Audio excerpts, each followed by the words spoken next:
योगिता को इस घर में शादी हुए 1 ही साल हुआ था। क्योंकि वो नई नई थी, इसलिए सास उसे ज़्यादातर रसोई का ही काम दिया करती, जिससे वो अच्छे से खाना बनाना सीख जाए। पर वो ठहरी आलसी।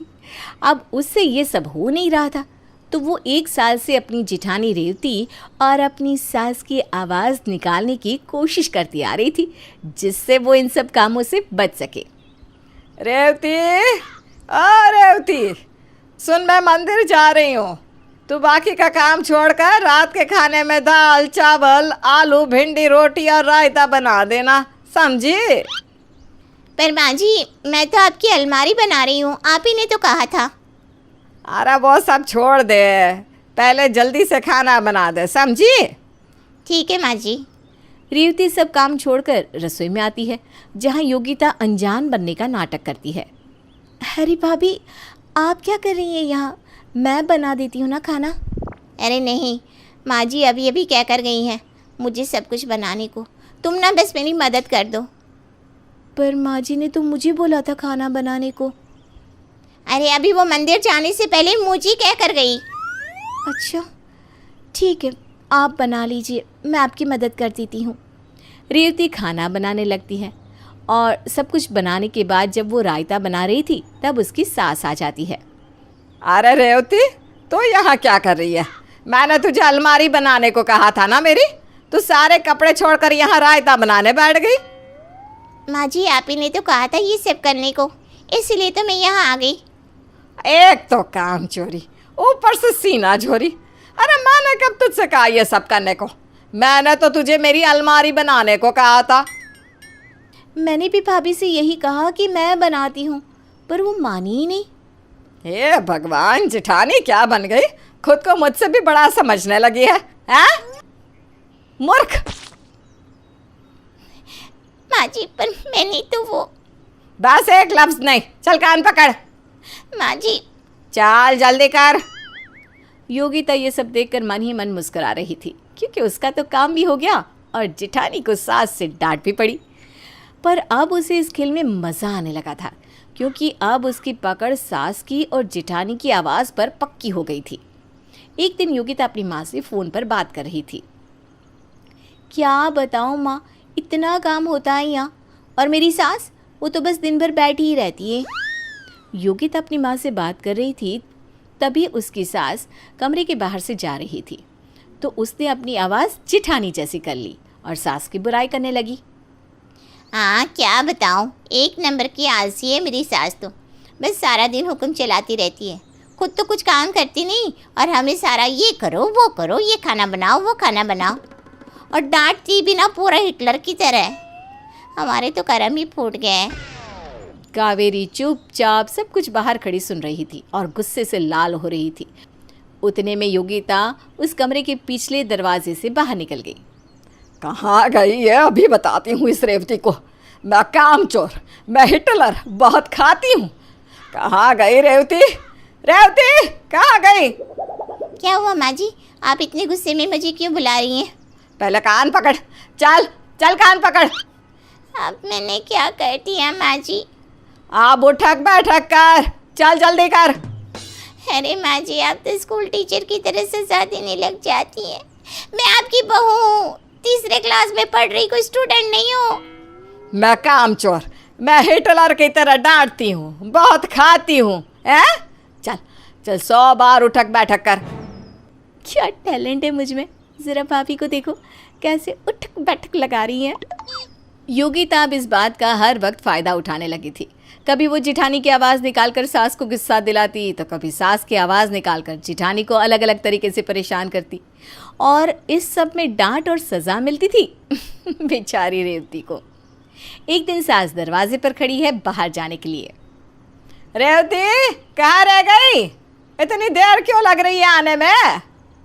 पता नहीं कहाँ रह गई है, इतना वक्त लगता है तैयार होने में। अब आएगा मज़ा। अरे रेवती, तू आ रही है, मैं अकेली ही चली जाऊं? इतनी ही तकलीफ है तो अकेली ही चली जाइए माँ जी।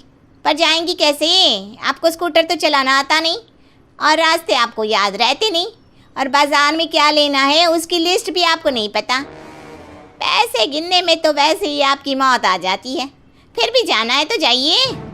रेवती, तुझे शर्म नहीं आती अपनी सास के सामने ये सब बोलते हुए? तू बाहर आ, अभी बताती हूँ तुझे।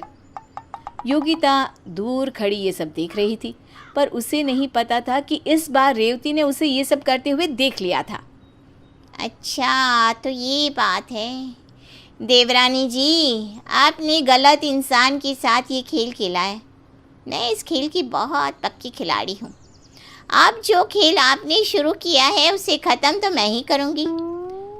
शाम को रेवती चुपके से योगिता का फ़ोन ले लेती है और उसके पति कार्तिक को लगाती है और योगिता की आवाज़ में बात करती है। सुनिए जी, आज मम्मी जी ने मुझे थप्पड़ मारा। ये तो मैं आपसे प्यार करती हूँ इसलिए इस घर में हूँ, नहीं तो कब की चली जाती। अरे देखो योगिता, रो मत। तुम्हें तो पता है ना माँ का स्वभाव। मैं आकर उन्हें समझा दूंगा, तुम रोना बंद करो प्लीज़।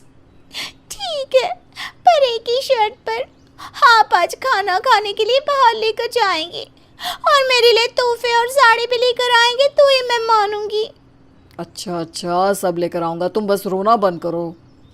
ठीक है, अब आएगा मज़ा।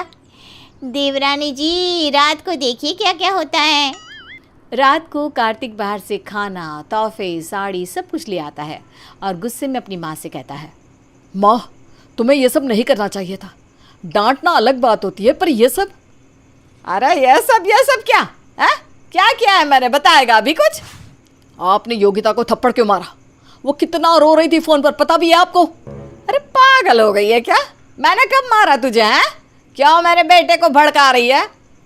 अरे मैंने कब आपको कहा कि माँ जी ने मुझे मारा है? झूठ बोल रहे हैं ये माँ जी। अरे मैं झूठ बोल रहा हूँ? तुमने कहा कि माँ ने मारा तुम्हें, इसलिए खाना, तोहफे और साड़ी लेकर आना। अरे ये आप क्या बोल रहे हैं? मैंने तो ऐसा कुछ भी नहीं कहा आपसे। देखा बेटा, कैसी गिरगिटाई है। पहले तुझसे ये सब मंगवाया और अब मेरे सामने तुझे ही झूठा बोल रही है। हाँ सही कह रही हो माँ। ये लो माँ, ये सब तुम ही रख लो। और भाभी, ये तोहफे आप रख लीजिए और खाना माँ गरीबों में बांट देना। और तुम मुझसे आज के बाद बात मत करना। अरे पर सुनिए तो। देखिए माँ जी, बेचारे देवर जी, इनका तो मूड ही खराब कर दिया देवरानी जी ने। सही कह रही है। चल कान पकड़, उठक बैठक कर। माँ जी प्लीज़। मैंने कहा ना चल। इस बार योगिता को सही सबक मिल गया था। सज़ा के बाद रेवती योगिता के पास आती है और उसके पति की आवाज़ में कहती है, योगिता जरा आना तो। हाँ आई जी। मैं हूँ देवरानी जी। भाभी, आप इनकी आवाज़ में बात कर रही थी? मैं तो तुम्हारी माँ जी और देवर जी की आवाज़ भी निकाल सकती हूँ।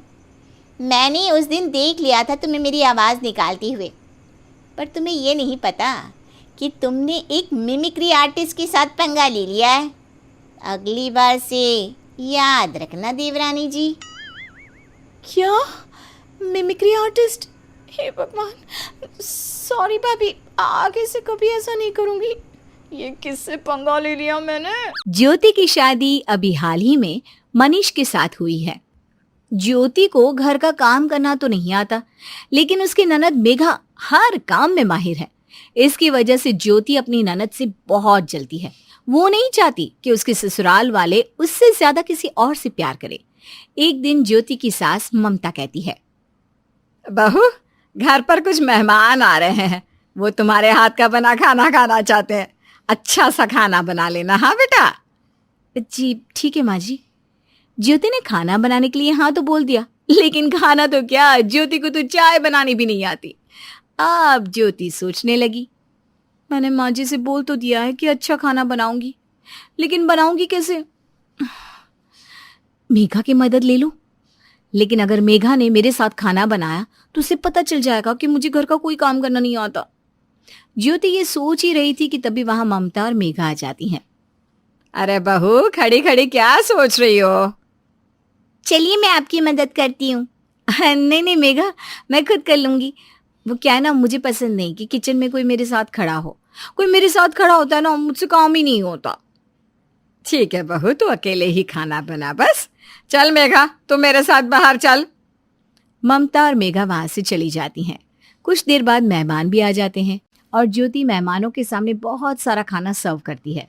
खाना खाने के बाद सभी लोग उसकी बहुत तारीफ करते हैं। ज्योति के ससुर कमलेश कहते हैं, बहुत अच्छा खाना बनाया है बहू रानी। देखा आप सबने कितनी गुणी बहू ढूंढ कर लाए हैं हम। घर की औरतों को कुछ आता हो या ना आता हो, लेकिन खाना बनाना जरूर आना चाहिए, और हमारी बहू रानी को तो सब कुछ आता है। मेघा के माता पिता और घर आए मेहमान ज्योति की तारीफों के पुल बांध रहे थे, लेकिन न जाने क्यों मेघा को दाल में कुछ काला लग रहा था। भाभी ने खाना तो बहुत अच्छा बनाया है, लेकिन इतनी जल्दी इतना सारा खाना भाभी कैसे बना सकती हैं? और ये मटर पनीर भाभी ने कैसे बनाया? मुझे अच्छी तरह से याद है घर में ना तो मटर थी और ना पनीर। मेघा ये सब सोचते सोचते किचन में जाती है और उसे किचन में कुछ मिलता है जिससे उसे पता चल जाता है कि उसकी भाभी ने ये सारा खाना कैसे बनाया, लेकिन वो किसी को कुछ नहीं बताती। अगले दिन मेघा अपनी माँ के कपड़े सिलवाने के लिए जाती है। मेघा, तुम माँ जी के कपड़े लेकर कहाँ जा रही हो? भाभी मैं माँ के कपड़े सिलवाने जा रही हूँ। माँ के सारे कपड़े पुराने हैं ना, इसलिए। मेघा, लाओ माँ जी के कपड़े, मैं कल तक तैयार कर दूंगी। दर्जी तो एक एक हफ्ते के बाद ही देता है ना। ज्योति मेघा से कपड़े ले लेती है और उन कपड़ों को सिलकर जल्दी तैयार कर देती है। माँ जी देखिए, मैंने आपके कपड़े सिलकर तैयार कर दिए, पहन कर देखिए। अरे बहू रानी, कितने अच्छे कपड़े सिए हैं तूने। फिटिंग तो एकदम कमाल की है, ना टाइट है ना ढीले। हाँ माँ, भाभी ने कपड़े तो बहुत अच्छे सिले हैं। भाभी के हाथों में बहुत सफाई है। भाभी प्लीज मेरे भी सिल दो ना, 3-4 जोड़ी रखे हैं। हाँ हाँ, क्यों नहीं मेघा, तुम दे देना अपने कपड़े भी। तीनों कपड़ों की बात कर रही थी कि तभी मनीष और कमलेश आ जाते हैं। अरे माँ, क्या बात हो रही है सास बहू में? अरे देख बेटा, बहू रानी ने कितने सुंदर कपड़े सिए हैं। अच्छा ज्योति, तो तुम्हें कपड़े सिलने भी आता है? Very good. ऐसी बहू रानी पाकर तो हम धन्य हो गए। हमारी बहू रानी तो सर्वगुण संपन्न है। अब तो कमलेश और ममता अपनी बहुरानी के गुणगान गाते थकते नहीं थे। दोनों अपने बेटे और बेटी से ज्यादा अपनी बहुरानी से प्यार करने लगे। ममता की सारी सहेलियां तो अपनी बहुओं की बुराई करती, लेकिन ममता अपनी बहुरानी की सिर्फ और सिर्फ तारीफ करती। भाई मुझे तो समझ में नहीं आता कि तुम सब अपनी बहुओं की बुराई कैसे कर लेती हो। हमारी बहू रानी तो बहुत अच्छी है, घर का सारा काम जानती है और खाना भी बहुत अच्छा बनाती है। अरे ममता, तू अपनी बहू रानी की तारीफ ही करती रहेगी, उससे मिलवा भी। हाँ हाँ, क्यों नहीं। बहू रानी, ओ बहू रानी, यहाँ देखो देखो, ये मेरी सहेलियां हैं, ये तुमसे मिलना चाहती हैं। ज्योति ममता की सभी सहेलियों से अच्छी तरह से मिलती है और उसके बाद ममता कहती है, बहू रानी, मेरी सहेलियों के लिए कुछ खाने का इंतजाम करो ना। ज्योति वहां से चली जाती है और कुछ ही देर के अंदर वो समोसे, मिठाई, कोल्ड ड्रिंक और कई तरह की खाने की चीजें ले आती है। तभी ममता की सहेली कहती है, ममता, तुम्हारी बहू तो थोड़ी देर में इतना सारा खाना बनाकर ले आई। अरे हमारी बहू रानी में ना बहुत फुर्ती है, ये सारी खाने की चीजें इसने अपने हाथों से बनाई हैं। सभी ममता की बहू की तारीफ करते हैं। इसी तरह शाम हो जाती है। सभी साथ बैठकर खाना खा रहे थे, तभी कमलेश अपनी बहुरानी से कहता है, बहू रानी, तुम मेघा को भी अपनी तरह खाना बनाना सिखा दो। कल को उसे पराए घर जाना है, उसके काम आएगा। लेकिन पापा, मुझे तो सब आता है। हाँ मेरी प्यारी बहना, तुम्हें सब आता है, लेकिन फिर भी मेरी बीवी का मुकाबला नहीं कर पाओगी तुम। हाँ बेटा, बहू रानी जैसा काम, उसके जैसा टेस्टी खाना कोई नहीं बना सकता। अपने ससुराल वालों की बात सुनकर ज्योति फूले नहीं समा रही थी। आखिर उसने जो सोचा वही किया, लेकिन मेघा को मन ही मन बहुत गुस्सा आ रहा है, क्योंकि वो अपनी भाभी के बारे में कुछ ऐसा जानती है जो उसके घर वाले नहीं जानते। इसी तरह से कई दिन बीत गए और अब ज्योति अपनी ननद को बात बात पर रोकती टोकती, उसकी इंसल्ट करती। मेघा, ये तुम कैसे बर्तन धो रही हो? सारे बर्तनों पर साबुन लगा है, दोबारा धो लो। मेघा दोबारा से बर्तन धोती है। इसी तरह एक दिन ज्योति और मेघा मार्केट जाते हैं। मेघा, तुमने ये कैसे कपड़े पहने? हाँ, ऐसा लग रहा है हैंगर पर किसी ने पुरानी शर्ट टांग दी हो। भाभी, क्या खराबी है इन कपड़ों में? ठीक तो है। अरे बेटा, बहू रानी बोल रही है ना, तो पहन लो दूसरे कपड़े। वैसे बहू रानी कभी कुछ गलत नहीं बोलती। मेघा को अपनी भाभी पर बहुत गुस्सा आता है। अब वो उसे सबक सिखाने के लिए तैयार हो जाती है। मेघा रात को सबके लिए खाना बना रही होती है। खाना बनाते हुए वो काफी देर कर देती है। जब ज्यादा रात हो जाती है तब मेघा सबके लिए खाना लाती है। मेघा, तुमने कितनी देर कर दी खाना लाने में? हाँ भैया, वो खाना बनाने में कुछ तो देर लगती है ना। मैं भाभी की तरह एक्सपर्ट तो हूँ नहीं कि जो घंटों का काम मिनटों में कर दूँ। क्यों भाभी? हाँ, ये बात तो है। मेरी बहुरानी की तरह कोई हो ही नहीं सकता। बेटा, ये कैसा खाना बनाया तूने? ना नमक है ना मिर्च। और रोटी अभी सारी जला दी है। देखिए, मुझसे तो ऐसा ही खाना बनता है। अगर इससे अच्छा खाना खाना है तो अपनी एक्सपर्ट बहुरानी से बनवा लो। तुझसे तो बस बहस करवा लो।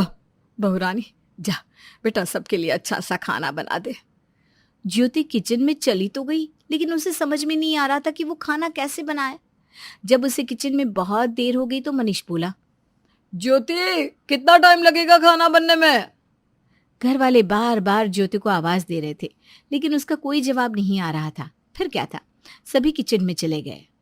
अरे बहुरानी, तुम तो आराम से खड़ी हो। तुम्हें खाना नहीं बनाना था तो मना कर देती। हम मेघा के हाथ का पका खाना ही खा लेते। अरे बहू, भूत बनकर खड़ी रहोगी या कुछ बताओगी भी? माँ, भाभी को खाना बनाना आता ही नहीं, इसलिए वो चुप खड़ी हैं। मेघा, ये क्या बोल रही हो? हम सब ने ज्योति के हाथ का बना खाना खाया है। नहीं माँ, मुझे सच में खाना बनाना नहीं आता। मेघा सच बोल रही है। ये बात सुनकर सभी हैरान हो जाते हैं। तब मेघा सबको बताती है, माँ, जब घर पर मेहमान आए थे तो भाभी ने होटल महाराजा से खाना ऑर्डर करके मंगाया था। किचन में मैंने उस होटल का बिल देख लिया था। और उस दिन जब आपकी सहेलियां आई थी ना, उस दिन भी खाने का सारा सामान बाहर से ही मंगवाया था। ज्योति, मेघा जो कुछ बोल रही है सच बोल रही है क्या? जल्दी से जवाब दो। भैया रुको, अभी और भी बातें हैं भाभी की। माँ, भाभी आपके और मेरे कपड़े सिलती है ना, वो खुद तैयार नहीं करती, बाहर दर्जी से तैयार कराती है। मैंने भाभी को कई बार दर्जी के पास जाते देखा है। पर मेघा बेटा, तुमने ये बात हमें आज क्यों बताई? पहले सब कुछ क्यों नहीं बताया? पापा, हम सबको अच्छा अच्छा होटल का खाना खाने को मिल रहा था और मेरे कपड़े भी फ्री में भाभी सिलवा रही थी, तो मैं ये सब बताकर अपना नुकसान तो नहीं करा सकती थी। अरे तो अब क्यों अपना नुकसान कराया तूने? माँ, भाभी हर छोटी छोटी बात पर मुझे टोकती थी। खुद को कुछ आता नहीं और मेरे काम में कमियां निकालती थी। इसलिए आज का खाना मैंने जानबूझकर खराब बनाया, ताकि आपकी बहुरानी की असलियत सबके सामने आ जाए। बहू, हम तुझे इतना प्यार और सम्मान देते रहे और तूने हमें धोखा दिया। आज से घर का सारा काम तू अकेली करेगी और मेघा तुझे खाना बनाना सिखाएगी। मुझे यकीन नहीं होता ज्योति, तुम ये सब भी कर सकती हो। और तुमने ये सब क्यों किया? सॉरी मनीष, मैं चाहती थी कि घर के सब लोग मुझे ही प्यार करें। ज्योति सबको सच्चाई बताकर सबसे माफी मांगती है। तब कमलेश कहता है, बस ज्योति बहू, कुछ भी कहो, होटल महाराजा का खाना था बड़ा स्वादिष्ट। अगली बार कब खिला रही हो? कमलेश की बात सुनकर सभी हंस पड़े और ज्योति का चेहरा देखने लायक था। अब क्या करूं? अगर मम्मी जी को पता चल गया कि मुझे खाना बनाना नहीं आता तो पहले दिन ही मेरी इज्जत का कबाड़ा हो जाएगा। क्या करूं? अंतरा बहू, तुम इस तरह से बुत बनकर क्यों खड़ी हुई हो? सब तुम्हारे खाने का इंतजार कर रहे हैं बेटा। मम्मी जी, मुझे किचन के सामान का कोई आइडिया नहीं है ना कि कौन सा सामान कहाँ रखा है, तो आप मेरी मदद कर दो ना प्लीज़। अरे बहू रानी, बस इतनी सी बात, लो अभी मदद कर देती हूँ। इस तरह अंतरा मदद के नाम पर कमला से सारा खाना बनवा लेती है। कमला को भी खाना बनाने का बहुत शौक था, इसलिए वो बातों बातों में ध्यान ही नहीं देती कि आज उसकी बहू की पहली रसोई है और सारा खाना वो खुद ही बना देती है। और अंतरा, वो तो सिर्फ अपनी सास की छोटी मोटी मदद ही करती है। मम्मी जी, खाना तो आपने बहुत स्वादिष्ट बनाया है। क्या खुशबू आ रही है। हाँ बहू, मेरे हाथ के खाने की तारीफ दूर दूर तक होती है। तभी तो मैं चाहती हूँ कि मेरी बहू भी मेरी तरह खाना बनाना सीख जाए। मम्मी जी, मुझे पता चला सब लोगों से कि सब आपको बहुत प्यार करते हैं। कहते हैं ना कि दिल का रास्ता पेट से होकर जाता है। अंतरा अपने पति अंकुश को खाना खिलाती है। अंकुश को भी खाना बहुत पसंद आता है। अब अंतरा इंटरनेट से देखकर रोज़ कुछ न कुछ बनाया करती। इस तरह धीरे धीरे उसे खाना बनाना आ तो जाता है, लेकिन अपनी सास जितना अच्छा नहीं। एक दिन अंकुश अपनी पत्नी से कहता है, अंतरा, तुम खाना तो अच्छा बनाती हो, लेकिन मेरी मम्मी जितना अच्छा नहीं बनाती हो। लेकिन अंकुश जी, मैं मम्मी की तरह ही अच्छा खाना बनाने की कोशिश करती हूँ, फिर भी आप ऐसा बोल रहे हो। अरे तुम तो बुरा मान गई। मेरे कहने का मतलब बस इतना है कि तुम अच्छा खाना बनाती हो, लेकिन मम्मी के हाथ में ना जादू है। अंकुश की बात सुनकर अंतरा अपनी सास से कहती है, मम्मी जी, मैं आपकी तरह खाना बनाने की पूरी कोशिश करती हूँ, लेकिन फिर भी अंकुश जी मेरी तारीफ नहीं करते। उन्हें तो आपके हाथ का खाना ही पसंद है। वैसे वो कभी बुराई नहीं करते, लेकिन फिर भी। अरे बहू, इतनी सी बात पर इतना परेशान क्यों हो रही हो? तुम मुझसे भी अच्छा खाना बनाना सीख जाओगी। लेकिन मेरा खाना स्वादिष्ट बनता कैसे है पता है? इसके पीछे एक राज है। कैसा राज मम्मी जी, मुझे बताइए ना। सुन, खाने में जितने भी मसाले इस्तेमाल होते हैं ना, मैं कोई भी मसाला बाहर से पीसा हुआ खरीद कर नहीं लाती। सारे साबुत मसाले घर पर ही लाकर उसे सुखाकर खुद पीसती हूँ। सारे मसाले आप घर पर ही पीसती हैं? क्या क्या पीसती हैं आप मम्मी जी? देख बहू, मैं साबुत लाल मिर्च लाती हूँ, उसे धूप में सुखाती हूँ, उसके बाद खुद ही पीसती हूँ। इसी तरह से साबुत हल्दी, धनिया, गरम मसाला सब खुद लाकर पीसती हूँ। रुक, अभी दिखाती हूँ। कमला बहुत सारी लाल मिर्च लाती है, उसे धूप में सुखाती है।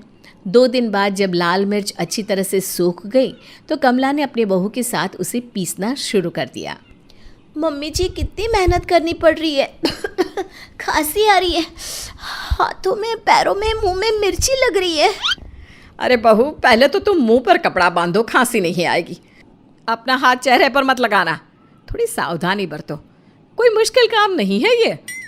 अंतरा बहुत कोशिश करती है, लेकिन मिर्च पीस नहीं पाती। वो वहाँ से चली जाती है। वो नहा कर आती है और सास से कहती है, मम्मी जी, ये मिर्च पीसना तो बहुत मुश्किल है। आजकल घर में कौन मसाला पीसता है? सब कुछ बाजार में इतनी आसानी से मिल जाता है। बहू, तुम्हें क्या लगा हमारे जैसा खाना इतनी आसानी से बना लोगी? मेहनत तो करनी पड़ेगी ना। अरे पैकेट वाले मसालों में मिलावट होती है, लेकिन ये घर के बने शुद्ध मसाले होते हैं और ताज़े ताज़े। इन्हीं से तो खाने में टेस्ट आता है अच्छा सा। अंतरा को अपनी सास का तरीका पसंद तो नहीं आया, लेकिन वो अपनी सास और पति का दिल जीतना चाहती थी, इसलिए उसने अपनी सास की बात मान ली। लेकिन उसने मेहनत से बचने के लिए एक उपाय ढूंढ निकाला। अगर मैं इसी तरह से मसाले पीसती रही तो एक दिन खुद ही घर के काम करते करते पीस जाऊंगी। एक ही दिन में मेरे हाथ में छाले पड़ गए हैं। मुझे कुछ करना पड़ेगा। और आज के ज़माने में घर में मसाला कौन पीसता है? उसके बाद अंतरा बाजार से मसालों के पाउडर के पैकेट लाती है। उन मसालों को पैकेट से निकाल कर बर्तन में डालती है और अपनी सास को दिखाते हुए कहती है, देखिए मम्मी जी, मैंने धनिए का पाउडर बनाया है, कैसा है? अरे बहू, ये तो बहुत बारीक है, मुझसे तो दर दरा पीसता है। वो क्या है ना मम्मी जी, मैंने मिक्सी में पीसा है ना, इसलिए। अब अंतरा सारे मसाले बाहर से ही लाने लगी। एक दिन कमला खाना बना रही थी, तभी उसे लाल मिर्च में कुछ गड़बड़ लगी। अरे बहू, ये लाल मिर्च पाउडर कैसा है? क्या हुआ मम्मी जी, कैसा है, क्या मतलब? अरे बहू, इस लाल मिर्च पाउडर में ना तो कलर है ना ही तीखापन, एकदम बेकार है। लगता है दुकान वाले ने मुझे नकली मिर्च का पैकेट चिपका दिया। शाम को जाकर उसकी खबर लेती हूँ। क्या सोच रही है बहू? कुछ नहीं माँ जी, बस ये सोच रही थी कि ये लाल मिर्च का पाउडर तो मैंने खुद अपने हाथों से बनाया था। लगता है आजकल मिर्ची अच्छी नहीं आ रही। हाँ, सही बोल रही है बहू, हर चीज़ में मिलावट है। कमला को अपनी बहू पर शक हो गया कि वो कुछ न कुछ गड़बड़ ज़रूर कर रही है। अंतरा शाम को उसी दुकान पर गई जहाँ से वो पैकेट वाले मसाले लाई है। कमला अपनी बहू का पीछा करते करते वहाँ पहुँच गई। भैया, आपने मुझे कैसा मसाला दिया है? ना तो इसमें टेस्ट है और ना कलर। मैडम जी, आप उस दिन बहुत जल्दी में थी ना, इसलिए मेरे हाथ में जो पैकेट आया वो मैंने दे दिया, और वो बहुत सस्ता वाला भी था। इस बार मैं आपको बहुत अच्छे मसाले दूंगा। दुकान वाला अंतरा को बहुत अच्छे मसाले देता है। अंतरा घर आकर उसे किचन की अलमारी में संभाल कर रख देती है और ये सब कुछ कमला देख लेती है, लेकिन वो अपनी बहू से कुछ नहीं कहती और अंतरा को बहुत प्यार से खाने में इस्तेमाल होने वाली छोटी छोटी ट्रिक बताती। धीरे धीरे अंतरा बहुत अच्छा खाना बनाना सीख जाती है। अब अपनी सास की तरह ही उसके हाथ के खाने की भी दूर दूर तारीफ होने लगी। अंतरा, अब तुम बिल्कुल मम्मी की तरह टेस्टी खाना बनाती हो। पेट भर जाता है लेकिन मन नहीं भरता। ये सब कुछ मुझे मम्मी जी ने ही तो सिखाया है। अरे मैंने कहाँ सिखाया है बहू रानी, तुम्हारे अंदर खुद ही इच्छा थी सब कुछ सीखने की, और तुम खुद भी तो इंटरनेट से देख देख कर कितनी सारी चीजें सीख गई हो। इसी तरह से कई दिन बीत जाते हैं और एक दिन दुकान वाला घर पर कुछ सामान लेकर आता है और साथ में बिल भी। कमला सारा सामान चेक करके उस दुकान वाले को रुपए पकड़ा देती है। उस सामान के अंदर मसालों के पैकेट भी थे। अब अंतरा ये सब देखती है तो वो सोचती है, ये क्या हो रहा है? मम्मी जी ने मसालों के पैकेट देख लिए, उसके पैसे भी दे दिए, लेकिन मुझसे कुछ नहीं कहा। मम्मी जी से पूछूं या ना पूछूं, कहीं वो डांट ना लगा दे। अंतरा बहुत सोचने के बाद अपनी सास से पूछ ही लेती है। मम्मी जी, आज दुकान वाले ने किचन का जो भी सामान भेजा था उसमें मसालों के पैकेट भी थे। आपने उनके पैसे दे दिए और मुझसे कुछ कहा भी नहीं। हाँ तो क्या हुआ, तुम्हें क्या लगा मैं नाराज हो जाऊंगी? अरे मेरी प्यारी बहू रानी, ये बात तो मुझे तब से पता है जब से तुम ये पैकेट वाले मसाले खरीद रही हो। मैंने सब देख लिया था। मम्मी जी, मैं आपसे लगातार झूठ बोलती रही और आपको सब कुछ पता था, फिर भी आपने मुझे कुछ नहीं कहा। बहू रानी, तुमने वो बात सुनी है ना, जब सच्चाई का पता हो और कोई आपसे झूठ बोले तो वो झूठ सुनने में और भी मजा आता है। मम्मी जी, आप मुझसे गुस्सा नहीं है ना? ये झूठ मैंने इसलिए बोला था कि मैं आपके और अंकुश जी के दिल में जगह बना सकूं। मेरी प्यारी बहू रानी, तूने तो मेरे दिल में उसी दिन जगह बना ली थी जब शादी करके इस घर में आई थी। एक बात और, पैकेट वाले मसाले इतने बुरे भी नहीं होते, लेकिन हाँ, घर के मसाले तो घर के ही होते हैं।